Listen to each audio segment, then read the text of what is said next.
안녕하세요. 저는 서울에서 거주하는 소아과 전문의 38살 남성입니다. 의대 졸업 후 대학 병원에서 근무하다 현재는 선배가 운영 중인 소아과에서 페이닥터로 근무하고 있어요. 내년에는 외과 수술 전문 병원에 소아외과 전담의로 이직 예정이고요. 이 나이 먹도록 결혼을 왜 하지 않느냐 궁금하지 않으세요? 정말 슬프게도 불과 3년 전 기분 나쁜 파혼을 경험했거든요. 그래서 그 일을 겪은 뒤에 결혼에 대한 생각이 싹 사라지더군요. 아마 그때 제가 결혼을 했으면 예쁜 와이프와 함께 행복하게 잘 살고 있었을 거예요. 어쩌면 아이가 있었을지도 모르죠. 저에게 쓰라린 아픔을 안겨줬던 그 여자로 인해 저희 집 명성에 먹칠을 할 뻔한 제 파혼 사연을 여러분께 들려드릴게요. 참고로 그 여자라고 하면 저와 결혼을 약속했던 여자친구라고 생각하실 것 같은데요. 그 여자는 다름 아닌 예비 장모였던 사람입니다. 이때의 일로 인해 결혼에 대한 트라우마가 생겼네요. 지금 제가 솔로 생활을 만끽하고 있는 이유기도 하고요. 그럼 사연 시작하겠습니다. 사연을 시작하기 전에 제 집안에 대해 먼저 말씀을 드리자면요. 저희 집안은 대대로 의사를 배출한 소위 말하는 사자 집안이에요. 병원과 재단을 설립하신 자랑스러운 할아버지, 아버지, 그리고 여동생까지 외과 전문의 과정을 수료해서 지금은 강남 한복판에 수술 전문 병원을 운영하고 있는데요. 어머니는 병원 행정일을 총괄하시면서 의료복지재단을 운영하고 계시고요. 저도 곧 소아과 페이닥터 근무를 끝내고 내년부터는 외과 수술 전문 병원에서 전담의로 이직할 예정입니다. 소아 탈장이나 복강경 수술을 전담할 예정이죠. 하지만 다른 분들은 저에게 항상 물어보더라고요. 왜 할아버지, 아버지가 있는 병원에서 같이 일하지 않아요? 그러면 편하게 근무할 수 있을 텐데요. 라며 꼭 질문을 하십니다. 물론 저도 처음에는 그 병원에서 일을 하려고 했습니다. 가업을 이어 병원을 운영하면 당연히 미래도 보장되고 좋은 일이죠. 하지만 가족들의 울타리를 벗어나 큰 병원에서 많은 경험을 해보고 싶은 생각이 강했어요. 그래서 할아버지와 아버지의 제안을 거절하면서까지 약간의 독단적인 행동을 하게 되었죠. 저희 병원은 대학 병원처럼 규모가 큰 병원은 아니지만 서울에서 실력 좋기로 알아봐주는 병원입니다. 인터넷과 방송에도 여러 번 소개되며 전국 각지에서 환자들이 오는데요. 빠르고 정확한 진단으로 수술 경험이 많고 그 결과 또한 좋아 입소문을 타기 시작했어요. 또 형편이 어려운 사람들을 위해 여러 가지 의료 서비스를 제공하며 사회적 공헌 활동에도 열심히 이바지하고 있습니다. 작년에는 보건복지부 표창까지 받을 정도였다고요. 이 정도면 어느 정도 유명한지 아시겠죠? 재단과 병원을 설립한 건 증조 할아버지세요. 할아버지 말씀으로는 할아버지 아버지, 그 훨씬 이전부터 약방을 운영하셨다고 합니다. 먹을 것도 없어 생활이 어렵거나 아파도 치료를 받지 못하는 사람들을 위해 신분의 고하를 막론하고 열심히 사람들을 돌보셨다고 하네요. 없는 형편에 산과 들로 약초를 캐러 다니시며 본인들이 끼니를 굶어도 굶주린 사람들을 위해 약자 편에 서서 항상 베푸는 삶을 사셨다면서요. 내 자신의 이익보다는 남을 위해 살라는 저희에게 항상 해주시는 말씀이에요. 저희 집 가훈이기도 하고요. 할아버지 때 이르러서야 본격적으로 병원 운영을 시작하셨는데 어렸을 때부터 그런 할아버지와 아버지가 굉장히 멋있어 보였어요. 저와 여동생은 자연스레 의사라는 꿈을 가지게 되었죠. 그렇게 밤낮 없이 코피까지 흘리며 열심히 공부해서 노력한 탓에 지금에 이르렀는데요. 부모님은 꼭 의사가 아니더라도 원하는 일을 하고 살라며 묵묵히 뒤에서 응원을 해주실 뿐이었죠. 공부하는 게 재미있었고 저희가 원해서 이루어낸 꿈이라 의대에 합격했을 땐 그 누구보다 기뻐해 주시며 앞으로 각오해야 한다며 따끔한 충고를 해주시기도 하셨죠.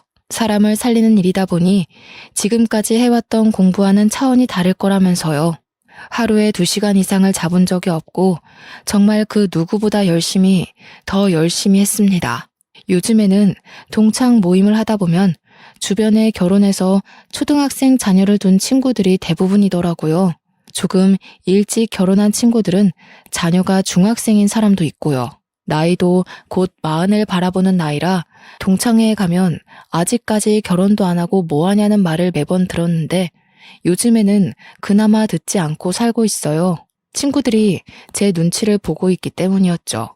이제는 그만 좋은 사람 만나야 하지 않아? 주변에 좋은 사람이 있으니 소개시켜줄게. 말만 해.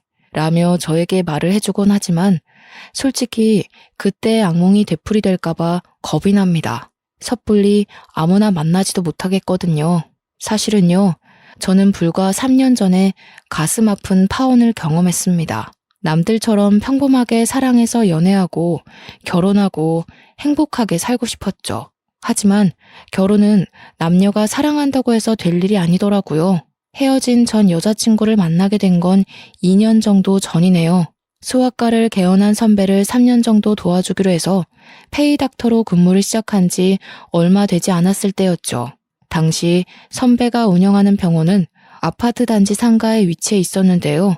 아파트 대단지 안에 있는 접근성 좋은 유일한 소아과여서 그런지 새로 생겼음에도 불구하고 오래된 병원처럼 늘 사람이 붐비는 곳이었죠. 소아과 특성상 상대하는 주 고객이 아기 엄마들과 할머니들인데요. 새로 개원한 병원인 탓에 청결함은 물론 진료를 잘 본다고 입소문을 타 방문객이 한참 많은 시기였습니다. 아유, 선생님, 혹시 결혼 안 하셨죠? 제 동생이 나이가 30인데 마침 남자친구가 없다네요? 선생님, 소개팅 한번 해보실래요? 의사 양반이 우리 손주도 낫게 해주고 명의일세 그려 우리 손녀랑 만나볼티요? 우리 손녀도 저기 무슨 회사에서 일한다고 그러더라고. 의사 양반 정도면 여자들이 아주 줄을 서겠어. 선생님, 너무 잘생기셨어요. 성격도 좋으셔서 인기도 엄청 많으시겠다. 어쩜 하느님은 이렇게 불공평하실까? 선생님한테 다 몰아주셨네. 자랑은 아니지만요. 제 외모는 아버지를 닮아 준수하게 생긴 편입니다. 얼마 전에 방영했던 드라마 중에 슬기로운 의사생활이라고 있죠. 거기서 나오는 안정원 역할을 했던 배우를 닮았다며 동네 이름을 붙여 구례동 안정원이라는 별명도 생겼답니다. 성격도 둥글둥글해서 어른들이 좋아하는 딱 사윗감 삼고 싶은 스타일이라고 하더라고요. 사람 사귀는 것도 좋아하고 특히나 아이들을 좋아하기 때문에 병원에 방문하는 아이들을 진심을 다해서 진료를 해주었습니다. 제 노력이 가상했는지는 모르겠지만 병원이 쉴 틈 없이 돌아갔죠. 엄마들 사이에서 입소문이나 항상 진료 대기실이 만석을 이룰 정도였거든요.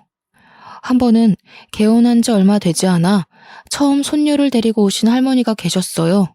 아들 부부가 손녀를 맡기고 여행을 갔는데 손녀가 감기 기운이 있는 것 같아 데리고 오셨다 했죠. 원래는 다른 병원에서 약을 처방받았는데 차도가 없어 병원이 새로 생겼길래 와보셨다면서요. 친절히 설명을 해드리며 아이의 진료를 해드렸습니다. 며칠 뒤 아이의 상태가 많이 호전됐다며 힘들 텐데 먹고 하라면서 병원으로 커피와 와플을 사다 주셨어요. 그 뒤로도 독감 주사, 예방접종 등 다른 병원을 가실 법도 한데 저희 병원으로 자주 방문하셨고요. 올 때마다 정성껏 진료를 받으렸고 가끔 한가할 때는 차 한 잔 내드리며 말동무도 해드렸습니다. 의사 양반, 매번 이 늙어 빠진 노인네 상대하느라 고생이 많아요. 아침에 손녀 유치원에 보내고 나면 늘 혼자 있는 시간이 쓸쓸해서 동네를 한 바퀴 돌곤 하는데 집에 들어가기 전에 마지막으로 들리는 곳이 병원이라오. 손녀가 있을 땐 핑계라도 대면서 왔지. 가끔 진료가 방해되면 어쩌나 하는 생각에 집으로 그냥 가기도 했다오.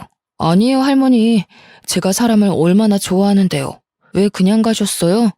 물론 바쁘면 힘들 수는 있겠지만 언제든지 편하게 놀러 오세요. 식사를 대접해 드릴 순 없어도 따뜻한 차 한 잔 내드릴 여유는 되니까요. 언제든 오세요. 젊은 사람이 말주변도 좋고 됨됨이가 아주 좋아 보이는구먼. 말이라도 고맙소. 내가 우리 딸한테 다음에 올 때 뭐라도 사가라고 전해야겠구만. 에이, 할머니, 그냥 오셔도 된다니까요. 더울 때 추울 때 상관 마시고 언제든 오셔서 편히 쉬다 가세요. 저희 휴게실에 안마의자도 있잖아요. 편하게 오셔서 그거라도 하시고요. 그러던 어느 날 처음 보는 여자가 그 할머니의 손녀를 데리고 병원에 온 겁니다. 알고 보니 할머니의 며느리, 그러니까 그 아이의 엄마였어요. 안녕하세요. 주아 엄마예요. 어머니한테 말씀 많이 들었어요. 저희 주아 진료 잘 봐주시고 어머니한테도 그렇게 잘해주신다면서요? 늘 칭찬을 아끼지 않으셔서 어떤 분인지 엄청 궁금했지 뭐예요. 좋게 봐주시니 감사할 따름이죠. 저는 당연히 해야 할 일을 한 것뿐인데요. 저희 돌아가신 할머니 생각도 나고요. 어머니가 빈말하시는 분은 아니거든요. 어찌나 선생님 칭찬만 하시는지요. 우리 주아 이번에 검진 받으면서 얼굴 한번 뵙고 싶어서 제가 직접 찾아왔답니다. 그런데 선생님, 혹시 여자친구 있으세요? 간호사로 일하는 친구가 있는데 소개시켜드리고 싶어서요. 여자친구요? 갑자기 소개팅이라. 아이, 괜찮습니다. 아쉽지만 저는 연애를 해본 적이 별로 없네요. 좋은 사람 있으면 저야 좋죠. 하지만 지금은 아이들 진료하며 제 일하는 게 더 좋은 것 같네요. 말씀이라도 감사합니다. 초면에 뜬금없이 소개팅 이야기에서 많이 당황스러우신 건 알겠는데요. 제 친구 솔로인 게 아까울 정도로 너무 좋은 친구라서 그래요. 두 분 잘 어울리실 것 같은데 한 번만 만나보시는 건 어떠세요? 부담 없이 만나서 커피 한잔하며 생각해도 늦지 않아요. 뜬금없는 소개팅 소리에 저는 당황스러워 손사래를 치며 거절했죠. 정말 심성이 곱고 착한 친구라며 만나보고 판단하라면서 저를 몰아붙이는 게 아니겠어요? 솔직히 같은 의료 종사자라는 말에 관심이 갔습니다. 한 번쯤 만나보는 것도 좋을 것 같다는 생각도 들었고요. 뭐 어쩌겠습니까? 소개팅 하겠다고 승낙했죠. 목요일에는 제가 진료가 일찍 끝나는 날이라 그때 만나기로 약속을 잡았습니다. 며칠 뒤 소개팅 자리에 나갔는데 여자친구는 굉장히 차분하며 우아한 모습이었어요. 정말 단아하다는 말이 어울리는 모습이랄까요? 주변에서 빛이 난다 할 정도로 화사하고 밝은 인상이 참 예뻤습니다. 여자친구는 저보다 6살이 어렸고 성형외과에서 근무하는 간호사였습니다. 외모는 말할 것도 없이 백이의 천사라는 말이 어울릴 정도로 천사 그 자체였어요. 원래는 전라도 광주에 있는 대학병원에서 근무하다 몇 개월 전에 서울로 이직해 올라왔다더군요. 같은 분야 종사자라서 그런지 서로 대화도 잘 통했고 느낌이 좋았죠. 동글동글하고 큰 눈에 단아한 표정과 약간 웨이브진 긴 머리. 정말 백이의 천사라는 말이 무색할 정도의 누구나 좋아할 훈훈한 스타일이었어요. 간호사 직업 특성상 환자의 이야기를 잘 들어주어야 하는데 배려심 깊고 제가 하는 이야기에 집중하며 귀를 기울여주는 모습이 너무 예뻤어요. 저는 여자친구에게 강한 호감을 느끼게 되었죠. 저녁 식사 후 영화도 보고 커피도 마시며 시간 가는 줄 모르고 데이트를 즐겼습니다. 헤어짐이 아쉬웠던 저희는 번호 교환을 하게 되었고 몇 번의 만남 끝에 연인 사이로 발전하게 되었죠.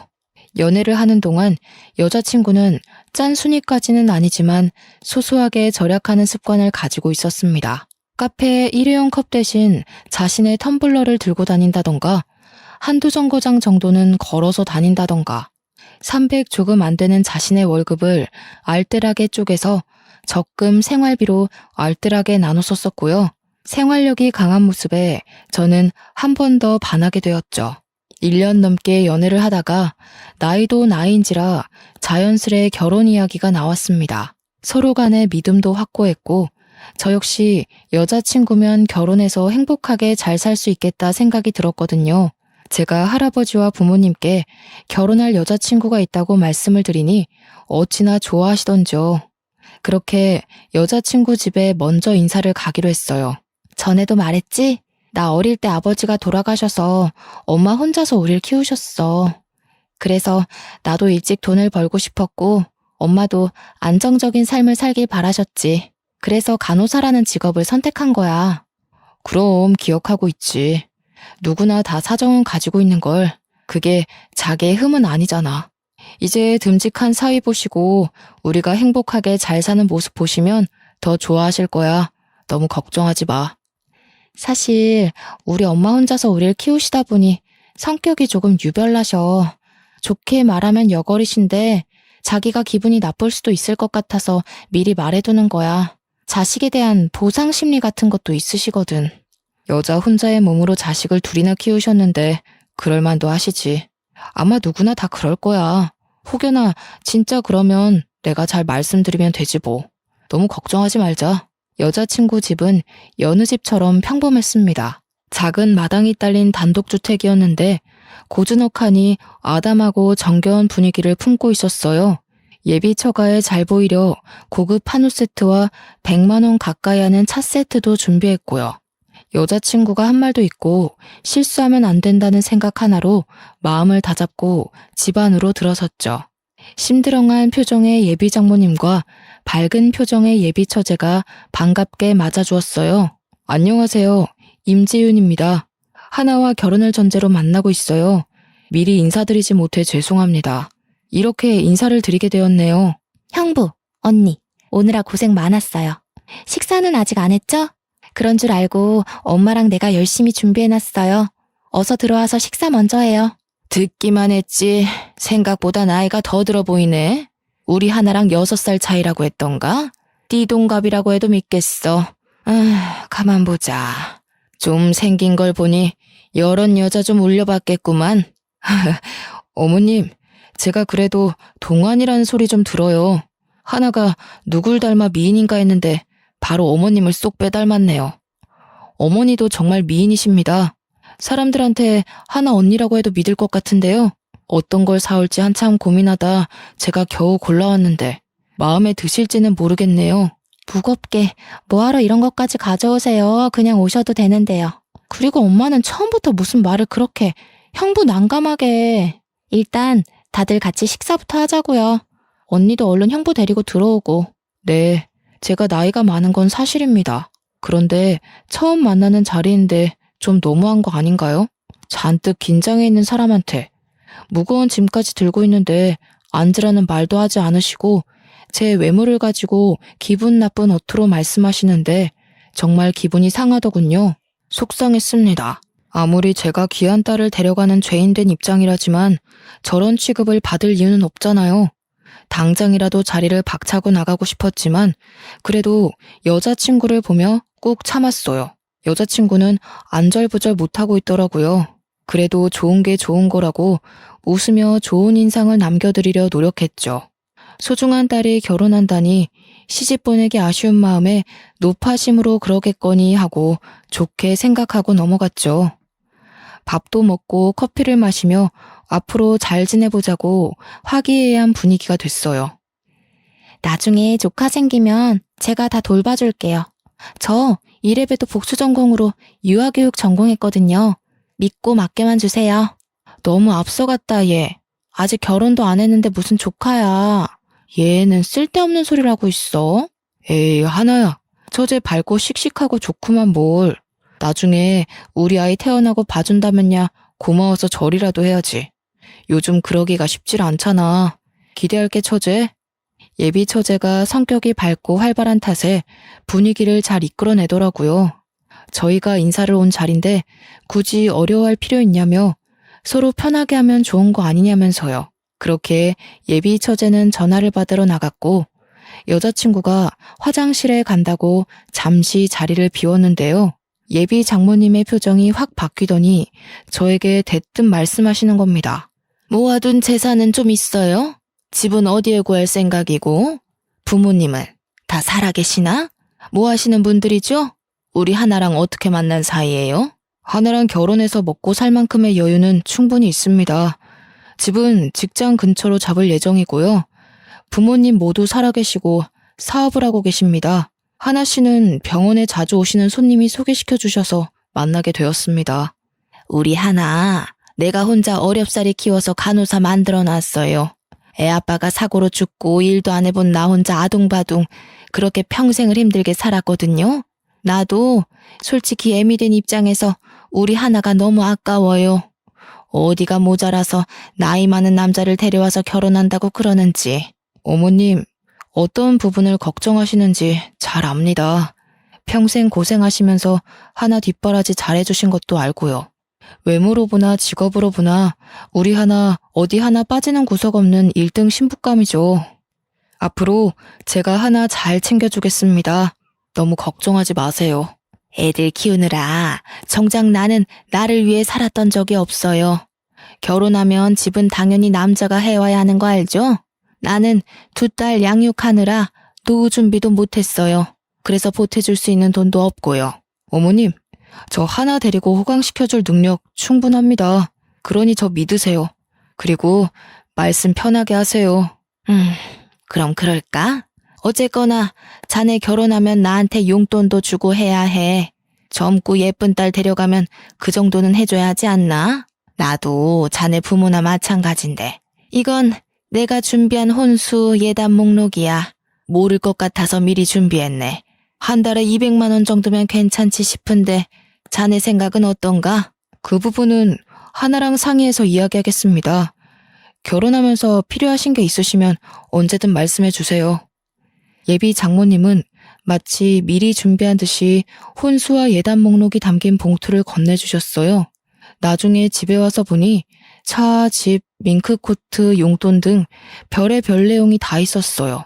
솔직히 조금 너무한 게 아닌가 싶을 정도더군요. 물론 원한다면 전부 해드릴 여유도 있었지만 원래 결혼이라는 게 각자 형편에 맞게 해야 하는 것 아닌가요? 금액으로만 따지면 아파트 한 채 정도 되는 금액이었거든요. 이때라도 다시 생각해보자 했었어야 했는데 제가 나이가 많아 늦게 결혼하는 탓이라 생각했어요. 그렇게 어수선한 첫인사를 마치고 저희 집에도 인사를 갔어요. 부모님은 제가 며느리 될 여자를 소개시켜드린다 하니 잔뜩 신이 나셔서는 손수 정성껏 차린 음식을 대접하고 싶다며 집으로 초대를 하셨죠. 여자친구는 저희 집을 보더니 입을 떡하니 벌리며 놀란 표정 감추지 못하더군요. 어느 정도 여유는 있겠다 했는데 이 정도일 줄은 몰랐다면서 뭐라고 말해야 할지 모르겠다고요. 그리고 식사를 하며 저희 집안에 대해 이야기를 해주었어요. 부담스러울까봐 미리 말하지 못해서 미안하다는 사과와 함께요. 하나씨, 부담스러워하지 말고 많이 들어요. 원래는 밖에서 보자고 하려 했는데 그래도 귀한 손님이 오는데 바깥 음식을 먹으면 쓰나. 도우미 이모님이랑 내가 함께 준비한 거지만 많이 먹어요. 이 녀석이 숫기가 없어서 언제 정신 차리나 했는데 아가씨를 보니 내 마음이 놓이는구먼. 어디 불편한 건 없나? 보니까 이 녀석이 집 얘기를 한 번도 안 했나 보구먼. 예끼, 재윤아, 네 색시한테 실수한 게다 이놈아. 아니에요, 할아버님. 제가 굳이 물어보지 않았는걸요. 재윤 씨만 보면 되는 거지. 배경이 중요한 건 아니라서요. 이렇게 환대를 해주시니 몸둘 바를 모르겠어요. 음식도 정말 맛있고요. 결혼 준비하면서 힘든 거 있으면 언제든지 재윤이 통해서 말해요. 저 녀석이 마음에 안 들면 나한테 직접 이야기해도 돼요. 이제 우리 가족인데. 여자친구는 인사를 하는 동안 입을 다물지 못하며 당황스러운 듯한 모습을 보였어요. 티를 안 낸다고는 하지만 적잖이 당황한 모습을 제가 느낄 수 있었죠. 늦은 밤이 되어서야 첫인사를 마치고 여자친구를 집에 데려다주기 위해 나왔습니다. 여전히 여자친구는 조금 충격을 먹은 듯 했죠. 집으로 바래다주는 차 안에서 갑자기 흐느끼며 울기 시작하더라고요. 재윤 씨, 나 솔직히 내가 너무 초라해 보였어. 내가 너무 속물 같더라고. 자기에 비하면 한없이 부족한데 이런 나여도 결혼할 수 있겠어? 괜찮겠어? 아니, 왜 그런 거 가지고 울고 그래, 난감하게. 돈이 많고 적고가 뭐가 중요해. 내가 그깟 돈 따지면서 사람 만나는 걸로 보여? 나는 서로 좋아하고 진실된 마음 하나면 충분해. 그러니 울지 마. 예쁜 얼굴 못난이 된다. 그렇게 양가 집에 인사를 끝나고 본격적인 결혼 준비에 들어갈 무렵이었어요. 예비 장모가 저에게 따로 연락을 해서 만나자고 하는 겁니다. 마침 점심시간이기도 했고요. 식사 대접을 해드리고 커피를 마시며 웬일로 일은 힘들지 않냐는 둥 다정한 말투신 겁니다.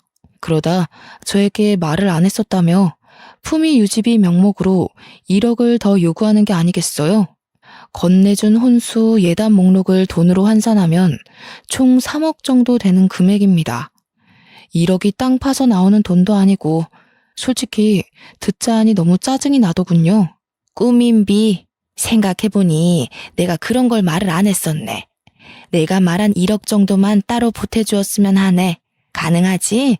나도 의사 사위를 둔 티를 좀 내야 하지 않겠어? 어머님, 이건 좀 경우가 아니지 않습니까? 아무리 제가 나이가 많고 하나같이 부족함 없는 사람을 아내로 맞이한다 한들 저한테 너무 과하게 바라시는 것 같으세요. 하나랑 조금 상의를 해봐야 할 것 같습니다. 저 진료가 아직 남아서요. 먼저 들어가 보겠습니다. 경우가 아니라니?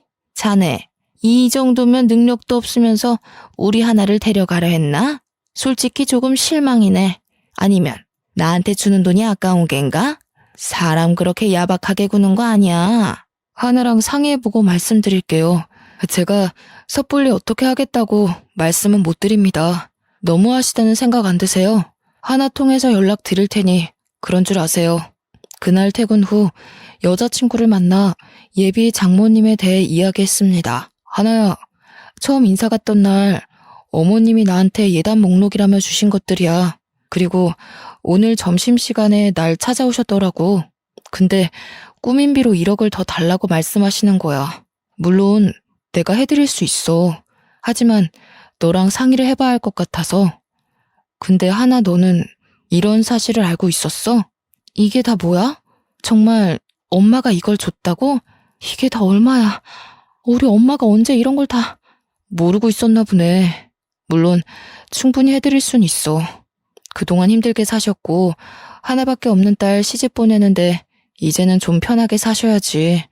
근데 뭐든지 적정선이란 게 있는 거야. 요구하시는 게 과하다고 생각하지 않아? 나한테 계속 이런 식이면 우리 결혼은 다시 생각해봐야 할 것 같아. 미안해 재윤 씨. 알다시피 엄마가 나를 어렵게 키우셨잖아. 그래서 보답받고 싶은 심리가 강하셔. 그런데 이 정도일 줄은 몰랐어. 내가 엄마한테 잘 이야기해볼게. 결혼하지 않겠다는 말은 제발 하지 말아줘. 내가 우리 엄마한테 단돌이 잘할 테니까. 제발. 재윤 씨, 나 안 사랑해? 저는 아직 여자친구를 사랑하는 마음이 컸습니다. 물론 예비 장모님 때문에 어쩔 수 없이 뱉은 모진말이지요. 저는 마지막 기회다 싶어 예비 장모님이 다시는 이런 행동을 하지 말 것을 약속받고 결혼을 재개하기로 했어요. 이런 일이 있다면 여자친구를 통해 이야기를 하라는 말을 전달드리면서요. 며칠 뒤 조금 잠잠하나 싶더니 예비 장모님이 연락을 하셨습니다. 제가 바빠서 휴대폰 전화를 받지 못하자 병원으로 전화를 하셨더군요. 자네, 어떻게 그럴 수 있나? 내가 실수를 조금 했기로써니 하나를 얼마나 쥐잡듯 잡았으면 나한테 와서 소리를 치냔 말이야. 내가 자네한테 과한 부탁을 한 건가? 그게 그렇게도 과해? 우리 귀한 딸 데려가면서 그 정도 할 생각은 했어야 하는 거 아니냐고. 자네, 실망이 크네. 자네, 내가 생각이 짧았네. 내가 그랬으면 안 되는 거였는데 실수했네. 예단은 내가 줄여서 다시 보내주겠네. 미안하네. 정말 극과 극이지 않나요? 더 웃긴 건 뭔 줄 아세요? 저렇게 전화와서 화를 내고 억지를 부리며 악다구니를 쓰시다가도 어느 날엔 자신이 생각이 짧았다며 누그러진 모습을 보이신다는 겁니다. 그러다 또 며칠 뒤엔 아무리 생각해도 이건 자신이 억울하다며 돈을 더 달라는 둥, 물론 여자친구는 이런 사실조차 모른다는 거죠. 어른한테 죄송한 말이지만 정말 돈에 환장하신 건가 미친 거 아닌가 생각이 들더군요. 중요한 건 차라리 여자친구를 통해 당당하게 이런 이유가 있으니 이런 식으로 해달라 요구를 하면 좀 나았을 겁니다. 자식 팔아서 장사하려는 것도 아니고 이게 뭡니까? 그렇게 하루가 멀다 하고 연락해서 잔소리를 해대는 통에 이건 정말 아니다 싶은 생각이 들었습니다. 마침 그날 환자도 많고 바쁘고 정신없었지만 스트레스가 이만저만 아니었거든요. 오래의 고민 끝에 여자친구와 저녁 약속을 잡았습니다. 하나야, 나 더 이상은 못 참겠어. 어머님 해도 해도 정말 너무하시는 거 아니야? 그때 이후로 시도 때도 없이 전화 오셔서 본인 할 말만 하시고 내가 전화를 안 받으면 병원에까지 전화하시고 내가 선배랑 간호사들 볼 면목이 없어. 나한테는 별말 없어서 나는 정말 아무것도 몰랐어. 병원에 전화까지 하셨다니 도대체 엄마는... 재윤 씨, 정말 미안해. 내가 대신 사과할게. 내가 분명 잘 말했는데... 내가 너한테 화낼 건 아니지만 도대체 이게 무슨 경우야? 한두 번도 아니고 이런 황당한 부탁까지 들어가면서 결혼할 수는 없어.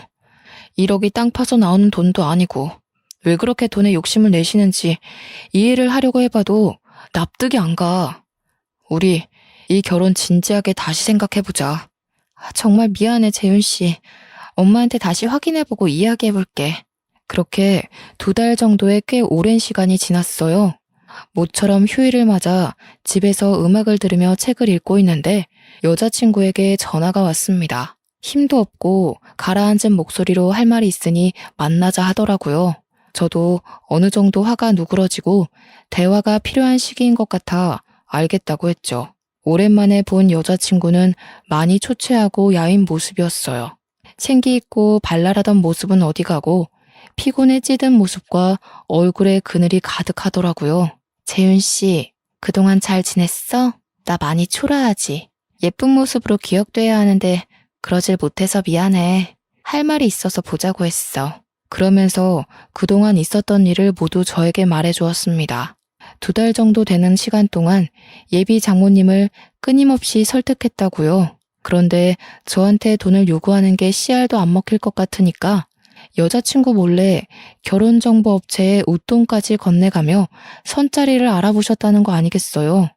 하도 죽겠다는 소리를 하며 가출도 몇 번 하시고 고집불통에 통제불능인 상태셔서 어쩔 수 없이 몇 번의 선자리에 울며 겨자 먹기로 나갔다는 겁니다. 그런데 맞선 상대로 나온 남자들이 하나같이 나이가 많거나 이혼을 했거나 자식이 딸려도 직업이 별로여도 돈 많은 남자들이었다는 거예요. 물론 자기를 어렵사리 키워준 엄마의 은혜는 어떠한 것으로 보답해도 모자라지만 그런 식으로 자기를 이용해 장사려는 심부를 견딜 수 없었다고 하는 겁니다. 재윤 씨 만나러 집을 나서는 순간에도 맞선 자리를 알아보시더라고. 내가 집을 나와 연락을 끊어보기도 하고 울면서 제발 그러지 좀 말라고 하소연을 해도 엄마는 내 얘기 듣지도 않더라. 차라리 내가 혼자인 게 나은 것 같아. 어떻게 그렇게까지 하실 수가 있어. 정말 너무하시네. 우리 서로 사랑한 시간도 있고 결혼을 약속한 사이지만 미안해, 재윤 씨. 남들한테 피해만 주는 것 같아서 죄책감 때문에 잠도 잘 못 자겠어. 도저히 이대로는 안 되겠어. 우리 결혼 없던 걸로 하자. 저와 여자친구는 밤 늦은 시간까지 길고 긴 대화를 나누었습니다. 결국은 헤어짐으로 마무리됐고요. 앞으로 연락하는 일은 없을 거라며 그동안 미안했다며 서로 아쉽고 또 안타까운 마음에 아무 말도 못하고 서로 부둥켜 안으며 울기만 했습니다. 그렇게 여자친구를 보낸 뒤 며칠 동안은 비련의 여주인공처럼 저도 눈물을 흘리며 여자친구를 그리워했습니다. 그것을 감수하지 못한 제가 나쁜 놈인가, 그런 상황에 처한 여자친구를 감싸주지 못한 제가 못난 놈인가 하며 스스로 자책도 많이 하고 괴로웠죠. 표정도 없이 사람들을 응대하고 어느 날은 술에 쩔어 폐인처럼 살기도 했지요. 아직 여자친구와 이별에 대한 슬픔이 채 가시지도 않았는데 예비 장모님이 연락을 해오셨습니다. 자네 어떻게 이럴 수 있나? 내가 그깟 돈 좀 달라 했다고 우리 하나를 버려? 너 지금 제정신이야? 어떻게 우리한테 이럴 수 있어? 의사면 다야? 없는 사람 그렇게 무시해도 돼? 이 싹퉁 바가지 없는 새끼. 네? 방금 뭐라고 하셨어요? 제가 너무하다고요? 저희 결혼 없던 걸로 한 거 하나가 먼저 이야기한 겁니다. 그리고 이렇게 된 게 제 탓이라고 생각하세요? 지나가던 개가 웃겠네요. 뭐? 너 말 다 했어? 어른한테 뭐? 개가 어쩌고 어째? 네가 의사면 다야? 대단한 집안이면 다야? 내가 아주 망신을 한번 줘봐. 너 딱 기다리고 있어. 재수없는 놈 같으니라고. 아무 생각 없이 전화를 받질 말았어야 했습니다. 점심시간이어서 밖에서 선배와 함께 점심을 먹으며 이런저런 이야기도 하고 커피를 사들고 왔죠. 대기실에 팔짱을 끼며 잔뜩 화가 난 채로 앉아 계시더라고요. 설마 했는데 병원으로 직접 찾아오실 줄은 몰랐습니다. 김간, 커피 사왔어. 같이 먹자고. 대기 환자분들 많아? 오늘 예약 환자는 다 뭐 하시는 짓입니까? 너 이 새끼 잘 만났다. 감히 어른을 기다리게 해? 너 때문에 우리 하나가 잘 다니던 병원도 그만두고 집에서 폐인처럼 지내는데 너는 이렇게 잘 먹고 잘 사는구나, 이 나쁜 놈. 애미애비도 없는 천하의 못된 놈. 이거 놓으시고 말씀하세요. 이게 도대체 무슨 경우 없는 행동입니까?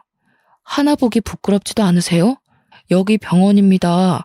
이거 놓으시라고요.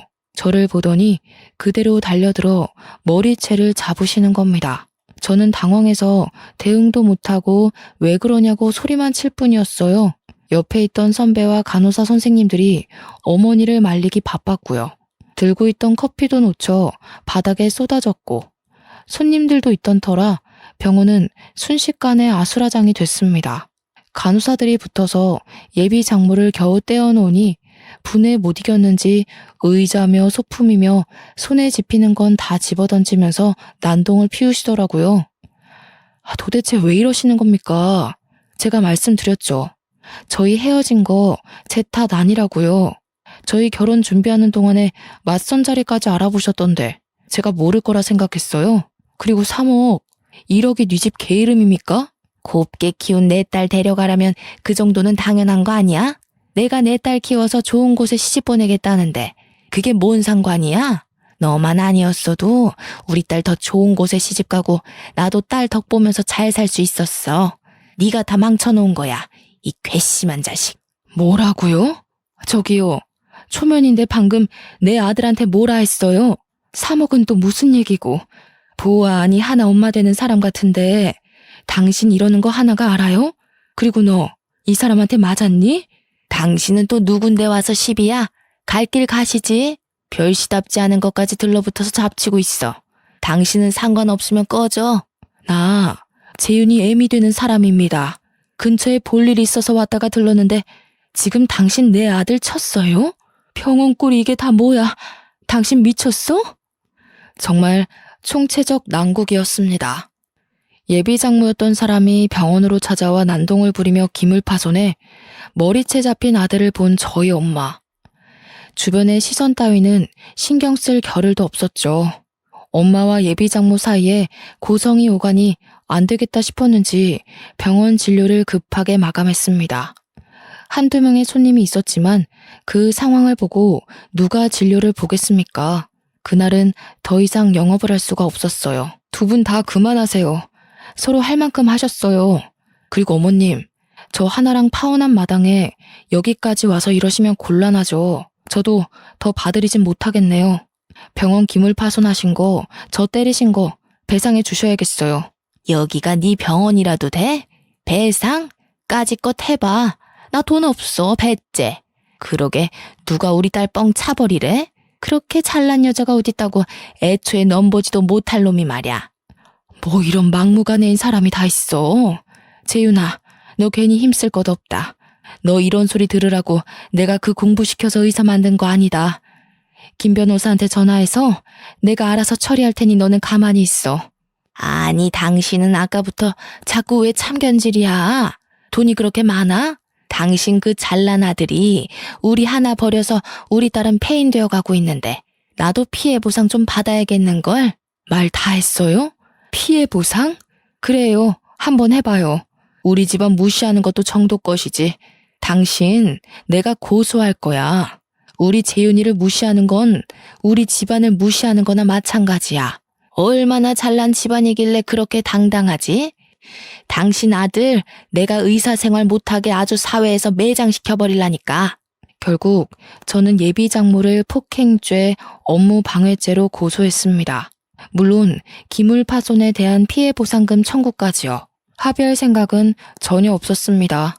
고소를 진행하면서 그제서야 예비 장모님은 저희 집안에 대해 알게 되셨고 매일같이 연락을 해 잘못했다며 고소를 취하해달라고 사정을 하더라고요.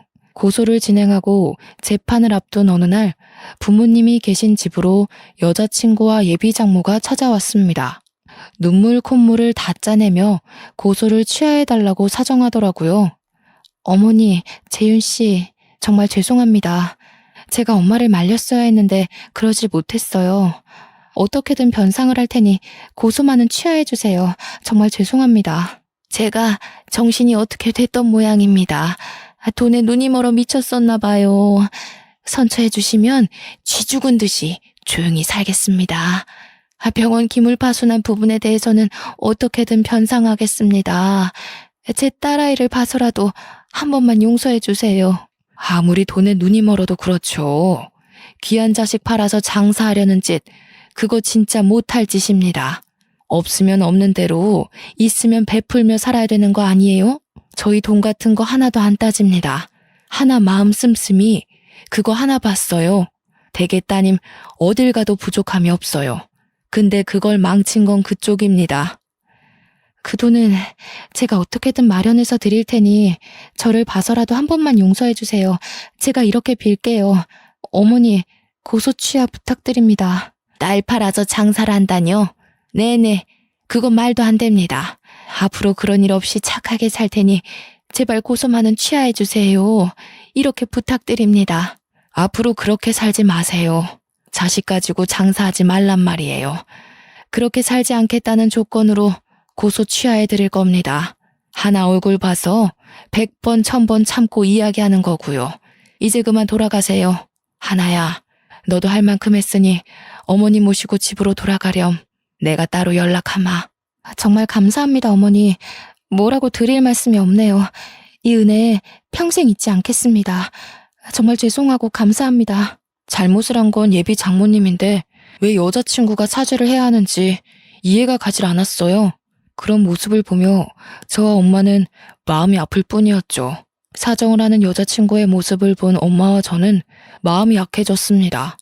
당연히 예비 장모님을 생각하면 고소를 취할 생각은 전혀 없었지만요.